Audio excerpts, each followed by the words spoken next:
Hello student, कैसे हैं आप लोग। आई होप सब ठीक होंगे।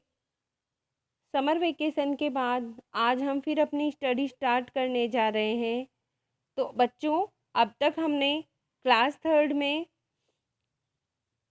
पहला और दूसरा अध्याय किया है।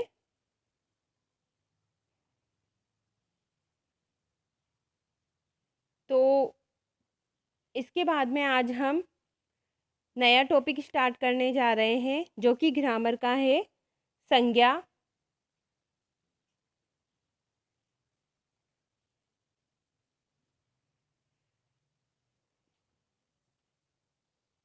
तो पहले और दूसरे अध्याय का आप लोगों ने अच्छे से रिवीजन किया होगा और आप लोगों को वो अध्याय अच्छे से याद हो गए होंगे।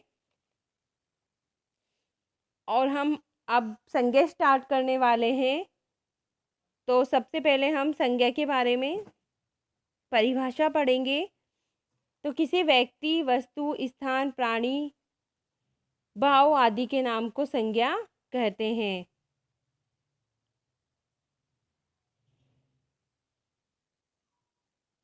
तो बच्चों,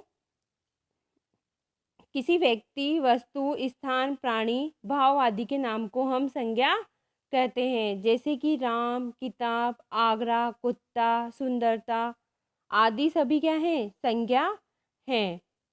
आगे हम संज्ञा के भेद पढ़ेंगे। तो संज्ञा के 3 भेद होते हैं।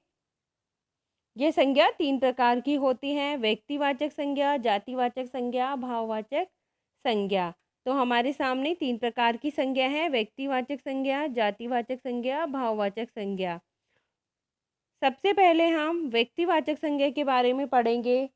तो वे संज्ञा शब्द जिनसे किसी विशेष व्यक्ति, विशेष स्थान, विशेष प्राणी और विशेष वस्तु का बोध होता है, उन्हें हम व्यक्तिवाचक संज्ञा की श्रेणी में रखते हैं। तो इस संज्ञा के अंदर किसी एक व्यक्ति विशेष के बारे में बताया जाता है या कोई विशेष स्थान जो कि हम प्रयुक्त कर रहे हैं उसके बारे में बताया जाता है, या विशेष प्राणी, विशेष वस्तु आदि का इसमें हमें बोध होता है। जैसे कि राम विद्यालय जाता है, तो हमें यहाँ पर एक विशेष व्यक्ति मतलब नाम बताया गया है किसी व्यक्ति का कि राम विद्यालय जाता है। तो यहाँ पर स्थान भी है विद्यालय, तो विशेष स्थान बताया गया है। तो ये जब हम इसका प्रयोग कर रहे हैं कि राम विद्यालय जाता है, तो राम क्या है, एक लड़का है जो कि विद्यालय जा रहा है। तो राम और विद्यालय यहाँ क्या होंगे, व्यक्तिवाचक संज्ञा होंगे। इसके बाद जैसे कि गाय सफेद है, तो यहाँ पर किसका वर्णन किया गया है, गाय का। तो गाय क्या है, सफेद है।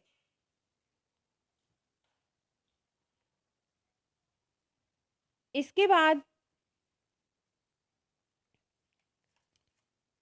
जातिवाचक संज्ञा है।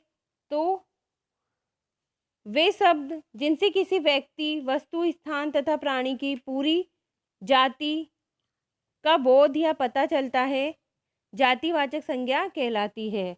तो जिस वाक्य में हमें व्यक्ति, वस्तु, स्थान या प्राणी की संपूर्ण जाति का बोध हो, वहाँ पर क्या होती है, जातिवाचक संज्ञा हो जाती है। मतलब किसी व्यक्ति के, वस्तु या स्थान संपूर्ण जाति का बोध हो, वहीं पर जातिवाचक संज्ञा होती है। जैसे कि मनुष्य, वृक्ष, पशु, पक्षी आदि। जैसे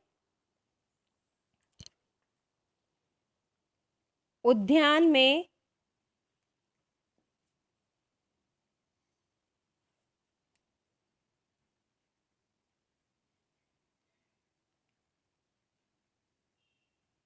उद्यान में बहुत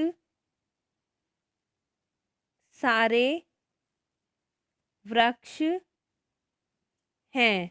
तो यहाँ पर क्या है, संपूर्ण वृक्षों के बारे में बताया गया है। तो वृक्षों की संपूर्ण जाति के बारे में बताया गया है। पशु होते हैं जैसे कि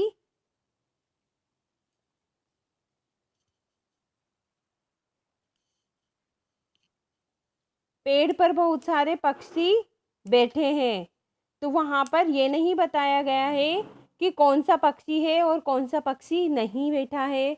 जैसे कि कबूतर, मोर, इस तरीके से नहीं बताया गया है। यहाँ पर केवल पक्षी, तो पक्षी की जो संपूर्ण जाति है उसका यहाँ पर बोध किया गया है। तो यहाँ पर जातिवाचक संज्ञा है। इसके बाद आगे हम भाववाचक संज्ञा के बारे में पढ़ेंगे। तो जिन शब्दों से किसी व्यक्ति, वस्तु, स्थान तथा प्राणी आदि के स्वभाव, गुण, दोष, दशा, भाव का पता चलता है, वहाँ भाववाचक संज्ञा होती है। तो किसी व्यक्ति के गुण, दोष, उसकी दशा आदि के बारे में पता चलता है, वहाँ पर कौन सी संज्ञा होती है? भाववाचक संज्ञा होती है। जैसे कि चंचलता, सुंदरता, बूढ़ापा, मोटापा आदि। तो यहाँ पर भाववाचक संज्ञा है। जैसे कि वह व्यक्ति सुंदर है, तो राधा सुंदर है, इसके अंदर क्या होगी? सुंदरता का वर्णन किया गया है। तो यहाँ पर भाववाचक सुंदरता का वर्णन किया गया है। तो यहाँ पर जैसे कि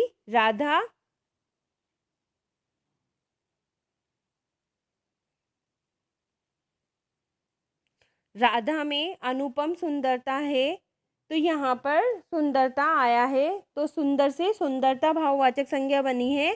तो ये विशेषण से बनी हुई सुंदर विशेषण शब्द से बनती है भाववाचक संज्ञा।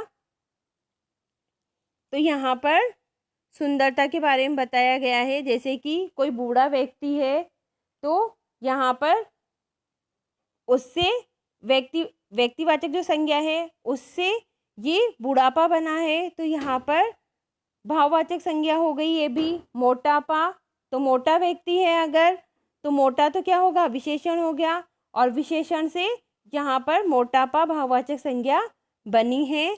तो इस प्रकार से 3 प्रकार की संज्ञाओं के बारे में हमें बताया गया है। यहाँ पर पहली है व्यक्तिवाचक संज्ञा, जातिवाचक संज्ञा और भाववाचक संज्ञा। तो आज की क्लास यहीं समाप्त होती है। Bye student.